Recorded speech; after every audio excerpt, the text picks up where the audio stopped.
तो फिर से एक नए वीडियो के साथ जो कि ये हिंदी का इसमें 40 मोस्ट इंपोर्टेंट ऑब्जेक्टिव प्रश्न लेकर के आए हैं, जो कि वीडियो में आप लगातार बने रहे और देखिए कि 40 में आपका कितना सही होता है। हिंदी का ये 5वां नंबर चैप्टर का है, जो कि गुणाकर मूल्य चैप्टर का नाम है, ठीक है ना। तो आइए देखते हैं। फर्स्ट नंबर प्रश्न है, गुणाकर मूल्य ने मिडिल स्तर की पढ़ाई किस भाषा में की, ठीक है। तो इसका आंसर क्या होगा, इसका आंसर ए नंबर हो जाएगा, मराठी भाषा में किए थे, ठीक है। चलिए सेकेंड प्रश्न की ओर चलते हैं। दूसरा नंबर प्रश्न कह रहा है कि मूल्य ने अंग्रेजी व हिंदी की पढ़ाई कहां पर की, ठीक है ना। मूल्य ने अंग्रेजी व हिंदी की पढ़ाई कहां पर की, इसका आंसर क्या हो जाएगा, इसका आंसर नंबर सी हो जाएगा, वर्धा में हो जाएगा। दोस्तों यदि वीडियो अच्छा लगे तो जरूर चैनल को सब्सक्राइब करेंगे। यदि आप प्रत्येक विषय का चैप्टर वाइज अगर ऑब्जेक्टिव नहीं देखे हैं तो जरूर एक बार प्ले लिस्ट को आप चेक करें, क्योंकि वहां बेहतरीन तरीका से प्रत्येक चैप्टर वाइज का ऑब्जेक्टिव बना हुआ है।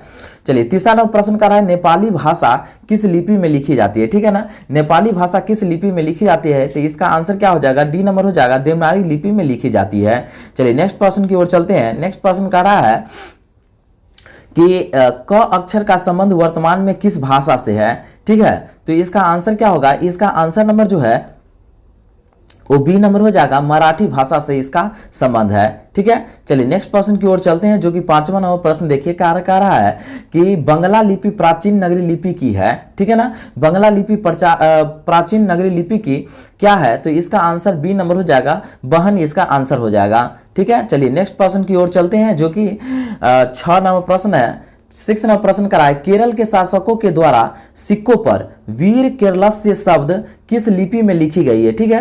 तो 6 का आंसर क्या होगा, 6 का आंसर जो है ए नंबर हो जाएगा, सागर लिपि में लिखी जाती है, ठीक है। चलिए नेक्स्ट प्रश्न की ओर चलते हैं, जो कि 6ठा नंबर प्रश्न देखिए क्या कह रहा है कि पहले पहल किन राजाओं के लेखों की लिपि को ही नंदी नगरी नाम दिया गया था, ठीक है। तो 7 का आंसर क्या होगा, 7 का आंसर बी नंबर हो जाएगा, विजयनगर के राजाओं को दिया गया था, ठीक है। चलिए नेक्स्ट प्रश्न की ओर चलते हैं। 8वां प्रश्न क्या कर रहा है, टकसाल का संबंध है, ठीक है ना।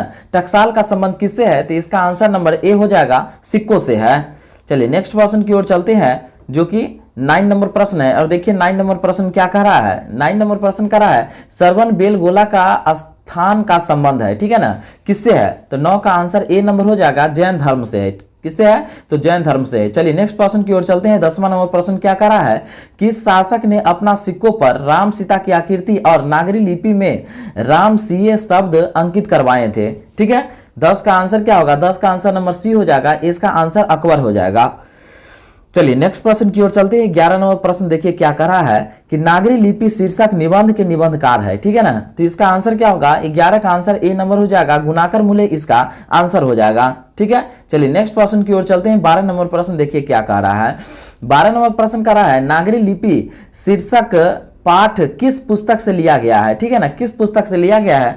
12 का आंसर क्या होगा, बी नंबर होगा, भारतीय लिपियों की कहानी है, भारतीय लिपियों की कहानी से ली गई है, ठीक है। चलिए नेक्स्ट प्रश्न की ओर चलते हैं, और देखिए 13 नंबर प्रश्न क्या कर रहा है। 13 नंबर प्रश्न कर रहा है, मराठी भाषा की लिपि कौन सी है, ठीक है ना। मराठी भाषा की लिपि कौन सी है, तो इसका आंसर क्या हो जाएगा, इसका आंसर जो है वो 13 का आंसर सी नंबर हो जाएगा, देवनागरी इसका आंसर हो जाएगा, ठीक है। चलिए नेक्स्ट प्रश्न की ओर चलते हैं। 14 नंबर प्रश्न देखिए क्या कर रहा है, सिद्धम क्या है, ठीक है ना। सिद्धम क्या है, तो 14 का आंसर डी नंबर हो जाएगा, एक प्रकार की लिपि है। सिद्धम क्या है, तो एक प्रकार का लिपि है। चलिए नेक्स्ट प्रश्न की ओर चलते हैं। देखिए 15 नंबर प्रश्न क्या कर रहा है, किससे देवनागरी की संज्ञा दी गई है, ठीक है, किसे देवनागरी की संज्ञा दी गई है। तो 15 का आंसर क्या होगा, 15 का आंसर बी नंबर हो जाएगा, ठीक है ना। 15 का आंसर बी नंबर हो जाएगा, लेकिन डीडी ही लिखा हुआ है, तो 15 का आंसर हम लोग देख लेते हैं, इसका यहां पर बी देते हैं, ठीक है ना। इसका आंसर काशी हो जाएगा, ठीक है। चलिए नेक्स्ट प्रश्न की ओर चलते हैं। देखिए 16 नंबर प्रश्न देखिए क्या कह रहा है कि मलबा में नगर नागर लिपि का इस्तेमाल होता है, ऐसा किसने कहा था, ठीक है। तो 16 का आंसर क्या हो जाएगा, 16 का आंसर जो है ए नंबर हो जाएगा, अल-बरूनी इसका आंसर हो जाएगा, ठीक है। चलिए नेक्स्ट प्रश्न की ओर चलते हैं। 17 नंबर प्रश्न देखिए क्या कह रहा है, अमोघ वर्ष कौन था, ठीक है ना, अमोघ वर्ष कौन था। 17 का आंसर बी नंबर हो जाएगा, प्रख्यात राष्ट्रकूट राजा था, ठीक है। चलिए नेक्स्ट प्रश्न की ओर चलते हैं। 18 नंबर प्रश्न देखिए क्या कह रहा है। 18 नंबर प्रश्न कह रहा है कि मिहिर भोज की ग्वालियर प्रशस्ति किस भाषा में है, ठीक है। तो 18 का आंसर क्या होगा, 18 का आंसर सी नंबर हो जाएगा, संस्कृत भाषा में है, ठीक है। चलिए नेक्स्ट प्रश्न की ओर चलते हैं। 19 नंबर प्रश्न क्या कर रहा है, बेतमा कहाँ है, ठीक है ना, बेतमा कहाँ है, तो 19 का आंसर ए नंबर हो जाएगा, इंदौर के पास है। किसके पास है, तो इंदौर के पास है। चलिए नेक्स्ट प्रश्न की ओर चलते हैं। 20 नंबर प्रश्न देखिए क्या कर रहा है, ईसा की 14वीं 15वीं सदी के विजयनगर के शासकों ने अपने लेखों की लिपि को कहा है, ठीक है ना, तो क्या कहा है। 20 का आंसर क्या हो जाएगा, 20 का आंसर जो है वो इसमें ए नंबर हो जाएगा, क्या हो जाएगा, देवनागरी नंदी नगरी इसका आंसर हो जाएगा, ठीक है। चलिए इसके बाद 21 नंबर प्रश्न। दोस्तों यहां पर जो है कि 20 तक हम लोग कंप्लीट कर लिए हैं।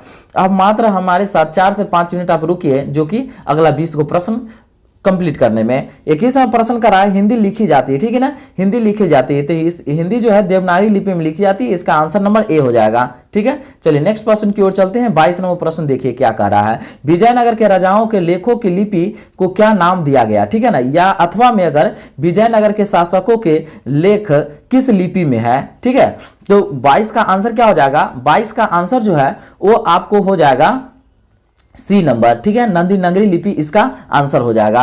चलिए नेक्स्ट प्रश्न की ओर चलते हैं। 23 नंबर प्रश्न देखिए क्या कर रहा है कि नागरी लिपि कब एक सार्वदेशिक लिपि थी, ठीक है ना, नांदी नगरी कब एक सार्वदेशिक लिपि थी, तो इसका आंसर क्या हो जाएगा, सी नंबर हो जाएगा, 8वीं से 11वीं सदी में इसका आंसर हो जाएगा, ठीक है। चलिए नेक्स्ट प्रश्न की ओर चलते हैं हम लोग। देखिए 24 नंबर प्रश्न है। 24 नंबर प्रश्न क्या कह रहा है, पहले दक्षिण भारत में नागरी लिपि क्या कहलाती थी, ठीक है ना, पहले दक्षिण भारत में नागरी लिपि क्या कहलाती थी। 24 का आंसर जो है डी नंबर हो जाएगा, सिद्धम कहलाती थी। क्या कहलाती थी, सिद्धम कहलाती थी। चलिए नेक्स्ट प्रश्न की ओर चलते हैं। 25 नंबर, और देखिए 25 नंबर प्रश्न कह रहा है, गुणाकर मूल्य का जन्म कब हुआ, ठीक है, गुणाकर मूल्य का जन्म कब हुआ, तो 25 का आंसर ए नंबर हो जाएगा, 1935 ईस्वी में गुणाकर मूल्य का जन्म हुआ था, ठीक है। चलिए नेक्स्ट प्रश्न की ओर चलते हैं। 26 नंबर प्रश्न क्या कह रहा है, गुणाकर मूल्य का जन्म कहां हुआ था, ठीक है ना, गुणाकर मूल्य का जन्म कहां हुआ था। 26 का आंसर सी नंबर हो जाएगा, महाराष्ट्र में हुआ था, इसका आंसर सी हो जाएगा, महाराष्ट्र, ठीक है। चलिए नेक्स्ट प्रश्न की ओर चलते हैं। 27 नंबर प्रश्न क्या कह रहा है,